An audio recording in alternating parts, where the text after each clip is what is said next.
Good morning friends. Computer awareness में एक या दो क्वेश्चन पूछे जाते हैं और हम ये मानते हैं कि उस पर भी हमें थोड़ा सा रिसर्च कर लेनी चाहिए, कुछ चीज़ें ऐसी पढ़ लेनी चाहिए कि जब एग्ज़ाम खत्म हो और हमें किसी भी प्रकार से अपने सेट का पेपर देखने को मिले तो ये ना महसूस हो कि ये क्वेश्चन तो सभी का सही हुआ होगा, केवल मेरा ध्यान न देने की वजह से गलत हो गया। कंपटीशन में लीड करने के दो तरीके हैं। एक सिलेबस के अकॉर्डिंग सब कुछ पढ़ा जाना और बहुत पहले से मेहनत करना। एक है एग्जाम से पहले चुनिंदा विषयों में, मतलब चुनिंदा टॉपिक्स में कुछ भी ऐसा न छोड़ना जो जनरल लोग सही कर सकते हैं। क्योंकि ये टायर 1 है तो बहुत ज्यादा मार्किंग लाना और बहुत कम मार्किंग लाने के बीच में जो सिलेक्शन होता है वही होता है। बहुत ज्यादा मार्किंग जो होगी उसमें 10-12 लोग होंगे, 20 लोग होंगे, 50 लोग होंगे। बहुत कम होंगी उसमें बहुत सारे लोग होंगे। इसी के बीच में एवरेज लोग सिलेक्शन पाते हैं। तो उनकी जो स्ट्रेटेजी होती है वो यही होती है कि जनरल चीजें, हमारी बेसिक चीजें गलत ना हो और थोड़े बहुत रीजनिंग के नंबर जब आ जाते हैं तो आपका सिलेक्शन हो जाता है। अब जैसे किसने बहुत अच्छा पढ़ा और 35 नंबर उसके आए रीजनिंग में, टाइम मैनेजमेंट में फेल हुआ, कुछ क्वेश्चंस में टाइम टेकिंग हो गए, और बहुत मेहनत की, सिविल में 65 आए, 100 हो गए। जनरल अवेयरनेस पे वही सामान्य चीजें देखी और बहुत ठीक ठाक मेहनत भी नहीं की और वहां 12 नंबर हो गए। अब ये 112 नंबर उसकी कास्ट क्या है, मतलब उसका रिजर्वेशन के एस्पेक्ट में क्या है, उस सब पे डिपेंडेंट हो गया। तो मैं ये मान के चलता हूं, या मान लो कि 1-2 नंबर से कट ऑफ क्लियर भी हो गया, 2-3 नंबर ज्यादा है, तो फिर जो फाइनल लिस्ट बनेगी उसमें आपकी प्रोबेबिलिटी कितनी है। जब ये मार्क्स होंगे तो आप कितनी मेहनत कर पाएंगे, कितने दिनों तक आप यही पूछते रहेंगे कि कट ऑफ क्लियर होगा कि नहीं होगा। तो ये सब रिजल्ट तैयार कर रहे हैं आप, जो टाइम है। मैं इस सेंस में इसलिए कह रहा हूं क्योंकि मैं ये मानता और जानता हूं कि ज्यादातर लोग इस 65 वाले पर सबसे ज्यादा ताकत लगाते हैं और सबसे ज्यादा झटका भी वहां पाते हैं। ये बैलेंसिंग एग्जाम है, मतलब तीनों में आपको पूरा एफर्ट डेली बेसिस पे लगाना है। क्योंकि सिविल इंजीनियरिंग का पेपर वो आपके लिए ऐसा नहीं बनाएंगे कि आप 95 ले आए, ऐसा वो नहीं बनाएंगे। तो इस चीज को मतलब ध्यान में रखा जाना चाहिए कि ऐसा कुछ भी नहीं है कि आप एक ही सब्जेक्ट पे महारत हासिल करके वहां पर परफॉर्मेंस बहुत अच्छी कर सकते हैं। इसलिए हमने जनरल अवेयरनेस सेक्शन को ज्यादा प्रगाढ़ तरीके से डिस्कस किया है, क्योंकि हम जानते हैं कि अब दिन भर जनरली आप सिविल को ही चाहते हैं। फिर भी लास्ट के वीडियोज बिल्कुल मिलेंगे आपको, 100 क्वेश्चन के भी वीडियो मिल सकते हैं, 50 के तो मिलेंगे ही। कंप्यूटर अवेयरनेस का पहला क्वेश्चन है सीपीयू स्टैंड्स फॉर। अब जो ऑप्शंस दिए होते हैं पहले उनको भी देखा जाता है, ये नहीं कि ये तो मुझे पता ही नहीं, पहले ही मन में मान लिया। तो ये क्वेश्चन आया हुआ एग्जाम का क्वेश्चन है। ऑप्शन है central place unit, central province unit, central processing unit, central police unit. न तो ये होगा न तो ये होगा। थोड़ा बहुत इसमें लग भी सकता है, वो भी नहीं लग रहा है, सीधे सीधे लग रहा है। क्योंकि एक इंजीनियरिंग एस्पेक्ट में हम कई चीजें पढ़ते रहते हैं इधर उधर, तो उससे भी आइडिया लग जाता है। तो कभी कभी क्वेश्चन के ऑप्शंस भी हमारी हेल्प करते हैं जब वो थोड़े वीक जोन के होते हैं।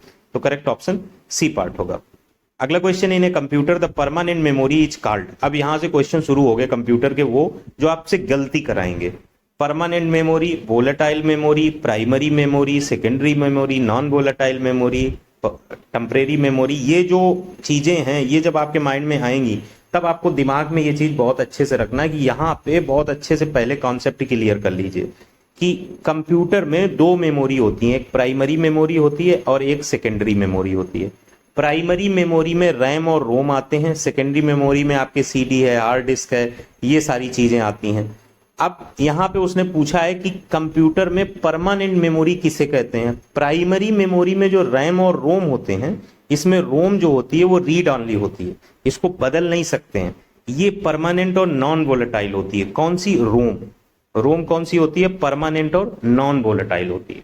रोम आपकी परमानेंट एंड नॉन वोलेटाइल होती है और रैम यहीं से क्या हो जाती है? टेम्परेरी और वोलेटाइल। अब ये चीज आप दिमाग में रख लीजिए, रैम आया तो वोलाटाइल आएगा, टेम्परेरी आएगा। बहुत ज्यादा एनालिटिकल, बहुत ज्यादा तार्किक सोचकर समझने से लाख गुना बेहतर है कुछ चीजें मेमोरी बेसिस पे रख लीजिए। RAM is volatile and temporary, ROM is permanent and non volatile. There are 80% chances that there will be one question from this one. 6 question इससे बन जाएंगे। परम्यूटेशन लगा लोगे तो 11 बन जाएंगे और एक एक दो दो ऑप्शन कर दोगे तो 20 बन जाएंगे। सिर्फ इन्हीं दो लैंग्वेज जो मैंने बोली है कि रोम जो है वो परमानेंट और नॉन वोलाटाइल। यहां पूछा परमानेंट मेमोरी कौन सी है तो रोम होगी। और रोम का फुल फॉर्म भी पूछा जाता है और रैम का भी पूछा जाता है। रोम का फुल फॉर्म होता है रीड ऑनली मेमोरी और रैम का होता है रैंडम एक्सेस मेमोरी। ये वोलाटाइल होती है, अगर पावर हटा दोगे तो ये लॉस कर जाएगी। डेस्कटॉप और लैपटॉप में यही बेसिक डिफरेंस होता है। तो आई होप कि ये आप सब जानते हैं, लेकिन एग्जाम प्रेशर में कहां वोलाटाइल लगा गए, कहां टेम्परेरी लगा गए, माइनस में नंबर पा गए, दूसरे लोगों ने इस पे बहुत सामान्य लेवल की मेमोरी के बेसिस पे आपसे आगे निकल गए, तो ये बचाना है। अगला क्वेश्चन है, which of the following is primary memory in computer system. Primary memory में हमने क्या कहा था, रैम आता है, रोम आता है। अगर ऑप्शन में रैम रोम दोनों दिए हों तो वहां जरूर ऑप्शन एक होगा जिसमें लिखा होगा बोथ ए एंड बी। ये चारों ऑप्शन अगर देखेंगे तो आपको रैम और रोम में सिर्फ रैम मिलेगा। क्लियर। प्राइमरी मेमोरी की डेफिनेशन की बात की जाए तो कहीं कहीं ये भी लिखा आता है, which of the following is the main memory of computer. उसमें प्राइमरी, सेकेंडरी, कैचे और टर्सरी मेमोरी तक लिख देंगे। कंप्यूटर में प्राइमरी और सेकेंडरी होती हैं, टर्सरी नहीं होती है। प्राइमरी मेमोरी में रैम और रोम होती हैं। उसने आपसे पूछा है मेन मेमोरी क्या है। मेन मेमोरी कंप्यूटर की प्राइमरी मेमोरी मानी जाती है। सेकेंडरी मेमोरी एक्सटर्नल मेमोरी होती है। और जो प्राइमरी मेमोरी में डाटा स्टोर होता है वो एक्सेस किया जा सकता है सीपीयू के द्वारा, जबकि सेकेंडरी मेमोरी में ऐसा नहीं होता है। तो यहां पे करेक्ट ऑप्शन रैम हो जाएगा, जो पूछा गया है कि प्राइमरी मेमोरी कंप्यूटर में कौन सी है। कि हमने यहाँ पे दिखाया भी है कि ये मेमोरी जो कंप्यूटर की है दो पार्ट में है, प्राइमरी, सेकेंडरी। प्राइमरी में रैम और रोम है, सेकेंडरी में आपकी CD, DVD, floppy disk, hard disk, ये सारी आती है। तो इस प्रकार से यहाँ पे ये क्वेश्चन में हमें लगता है कोई डाउट आपके मन में नहीं होगा। अगला क्वेश्चन है, इन computer terminology USB stands for. ये पहली बार जब मुझे क्वेश्चन मिला था, मतलब बहुत वर्ष हो गए, 8-9 साल पहले की बात है, तब मैं यूएसबी का फुल फॉर्म भी मतलब क्रिटिकली नहीं जानता था। तो उसमें स्पेशली कॉमन सेंस हम लगाने का यूज कर रहे थे। तो एक बात क्लियर थी कि कंप्यूटर का क्वेश्चन है और इसमें बस नहीं होगा। बस और ट्रक तो कंप्यूटर में आते ही नहीं है। उसमें बाइट और बिट के भी ऑप्शन थे, तो हमने बाइट या बिट या बाइनरी टाइप का कोई ऑप्शन क्लिक कर दिया। जब उसका सोल्यूशन देखा तो उसमें लिखा था यूनिवर्सल सीरियल बस। तो यूनिवर्सल सीरियल बस, और ये ऑप्शन ए पार्ट होगा।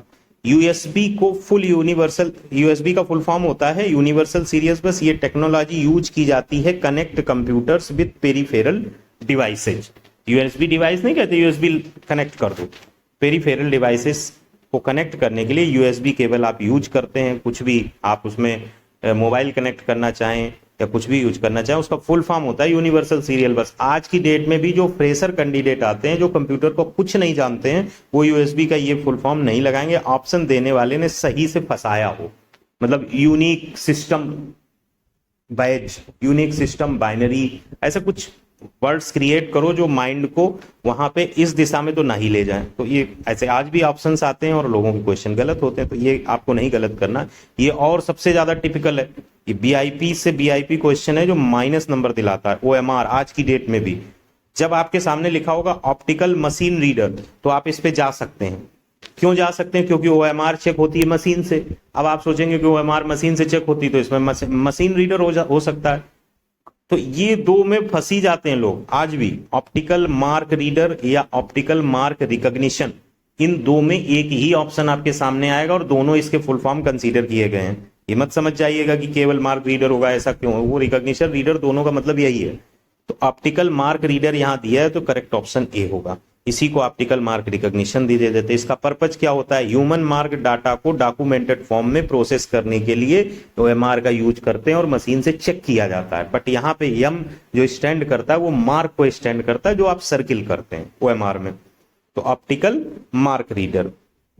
अगला क्वेश्चन अपने आप में बहुत इंपॉर्टेंट है। इसमें जो 20 क्वेश्चन है वो आपके थॉट प्रोसेस को कंप्यूटर के एस्पेक्ट में कहीं ना कहीं उन मसलों में फिक्स कर देंगे जहां पे जनरली आपका क्वेश्चन गलत हो सकता था।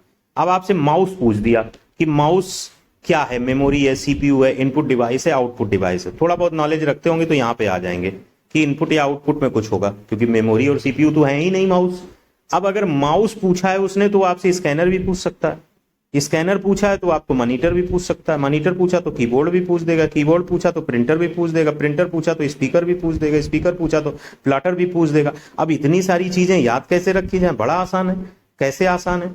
कुछ तो अंडरस्टैंडिंग में भी लगाओ। इनपुट डिवाइस जो होगी वो क्या होगी? वो कंप्यूटर के इनपुट में वर्क आएगी। और आउटपुट डिवाइस क्या होगी? जो आउटपुट निकल रहा है उसमें हेल्प करेगी।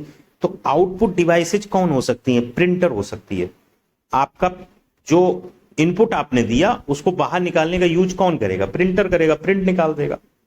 आपका स्पीकर क्या करता है? आवाज को बाहर लाता है, तो ये आउटपुट देता है। कोई आवाज कंप्यूटर में, कोई कहीं गाना गा रहा था, उसको रिकॉर्ड किया गया, उसको हमने स्पीकर पे सुनना है, तो आउटपुट ला रहे हैं ना।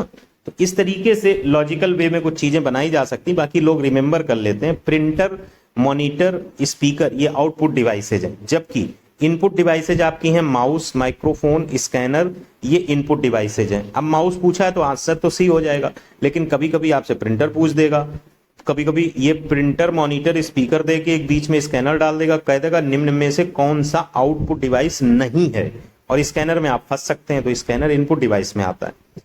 जैसे अगला क्वेश्चन है, which of the following is not an output device. देखिए, which of the following is not an output device.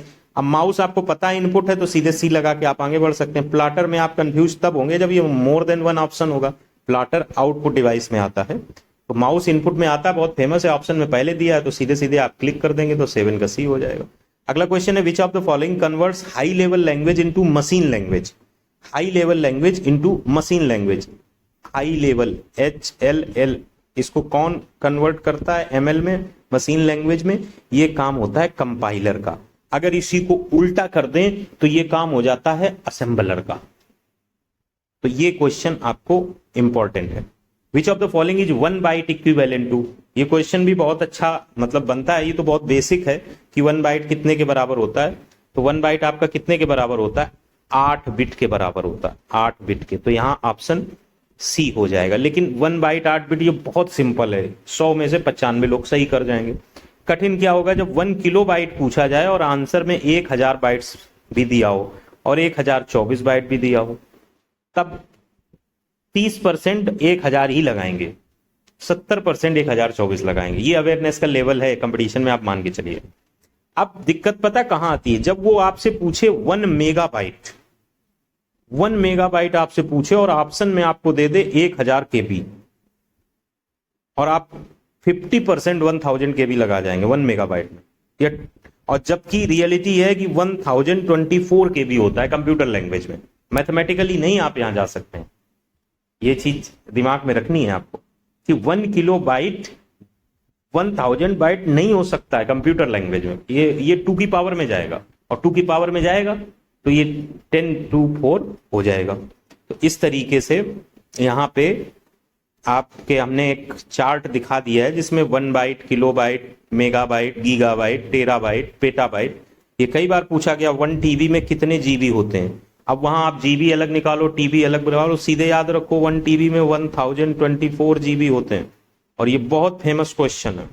1 TB is equal to 1024 GB। Don't argue with respect to calculation, just remember it, that is more beneficial when you are giving an exam where 200 question have to be solved within 120 minutes।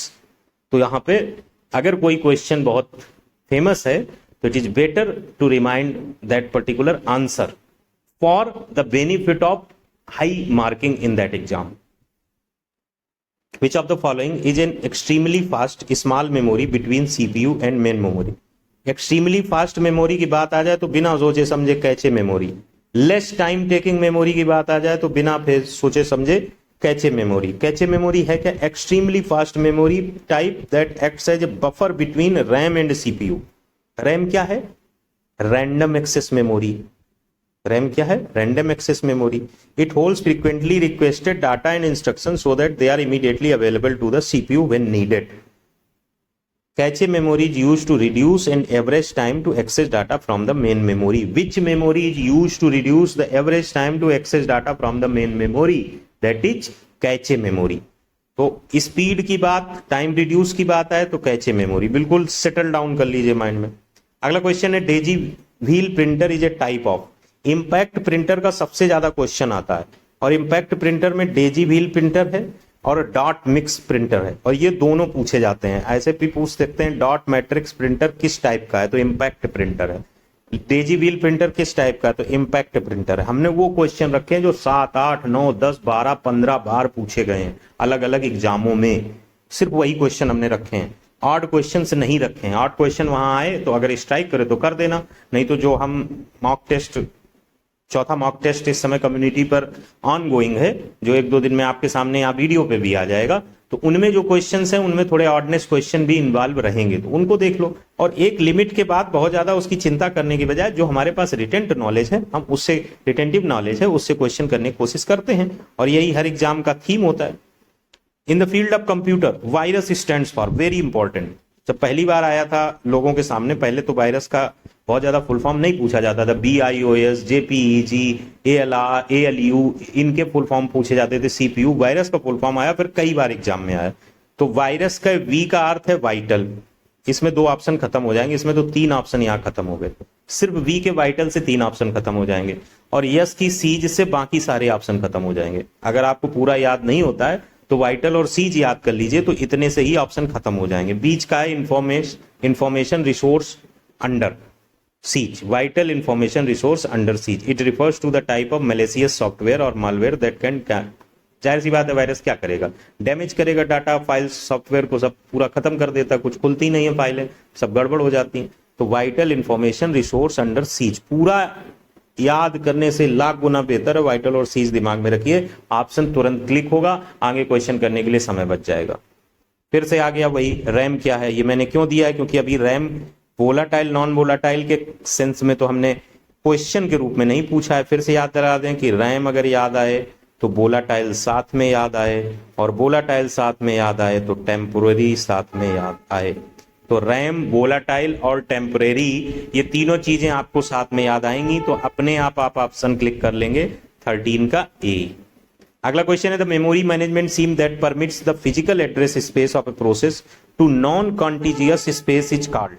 Memory management scheme में जिसमें आप physical address space को allow करते हैं एक non contiguous space के लिए, उसको क्या बोलते हैं?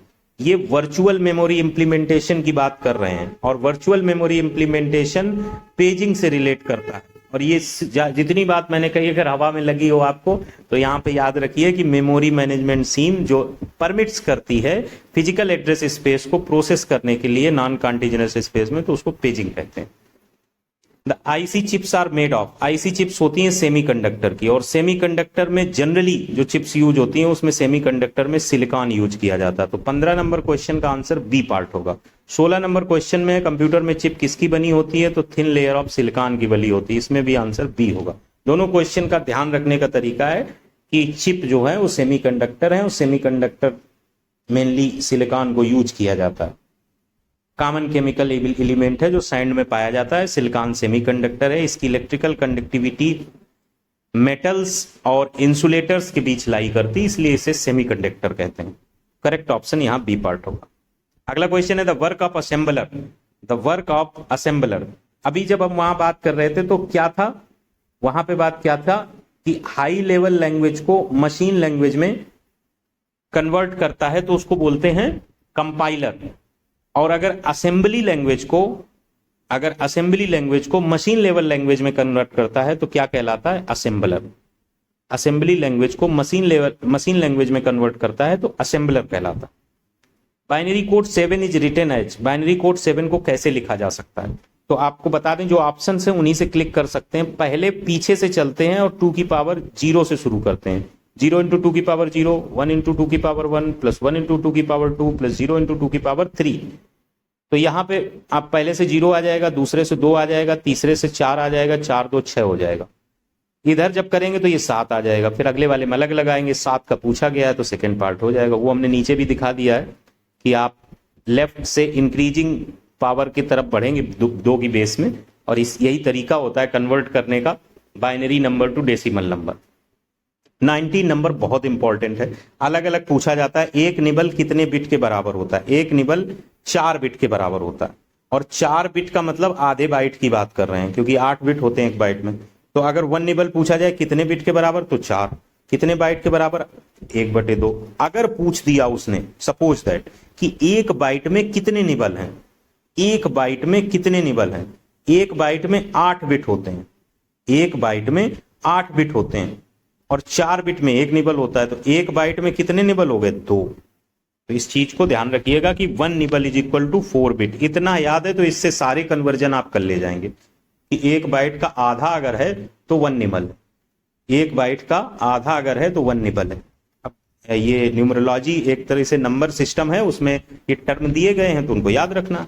और आखिरी क्वेश्चन मैंने फिर से वही दे दिया, क्योंकि ये क्वेश्चन आने की पूरी पूरी संभावना है, 12-13 तरीके से आ सकता है।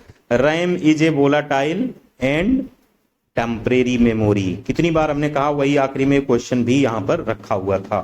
तो आपका ये क्वेश्चन गलत नहीं होगा, और बहुत सारे इसमें 25% से ज्यादा लोग सही नहीं कर पाएंगे एट वंस, तुरंत, और ज्यादा से ज्यादा 40% हो सकते हैं। इसके अलावा कुछ क्वेश्चंस थे जिनमें फुल फॉर्म पूछा गया था, वो हमने यहां पे रख दिए हैं। तो जेपीएजी बहुत पूछा जाता है, ज्वाइंट फोटोग्राफिक एक्सपर्ट्स ग्रुप, इसमें लोगों का गलत होता है, यहाँ एक्सपर्ट्स की जगह कुछ और ही लगा जाते हैं। Joint photographic experts group, URL uniform resource locator, BPS bits पर सेकेंड, इसमें भी लोग बहुत गलत करते हैं क्योंकि बाइट्स पर सेकेंड भी लिखा होता है। तो ये जो है 3 ऐसे हैं जो सबसे ज्यादा पूछे जाते हैं। BIOS भी पूछा जाता है, बाइनरी इनपुट आउटपुट सिस्टम। तो ये क्वेश्चन हमने आपके सामने डिस्कस किए, होपफुली आपको खुद फील हुआ होगा कि क्वेश्चन डिस्कस किए जाना कितना जरूरी था, वहां 1 या 2 क्वेश्चन जो आए उनको हम सही कर सकें। मिलते हैं नेक्स्ट वीडियो में, थैंक्स।